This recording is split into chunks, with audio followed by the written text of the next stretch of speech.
నమస్కారం ఘంటారావానికి స్వాగతం. ముందుగా ప్రధానాంశాలు. భద్రాచలం వద్ద 48 అడుగులకు చేరిన గోదావరి నీటి మట్టం. రెండో ప్రమాద హెచ్చరిక జారీ చేసిన అధికారులు.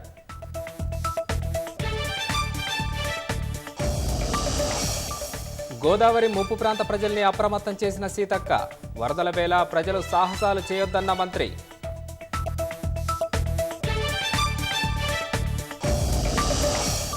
ఢిల్లీలో కేంద్ర మంత్రి హర్దీప్ సింగ్ పూరితో సీఎం రేవంత్ రెడ్డి భేటీ.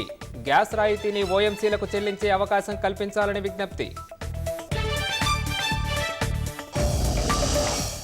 దేశ వృద్ధి రేటు 6.5 నుంచి 7% ఉంటుందని అంచనా. పార్లమెంటులో ఆర్థిక సర్వే ప్రవేశపెట్టిన నిర్మలా సీతారామన్. సుప్రీంకోర్టులో 3 రాష్ట్ర ప్రభుత్వాలకు ఎదురుదెబ్బ. కావడి యాత్ర మార్గంలో ప్రభుత్వాల నిబంధనలపై స్టే.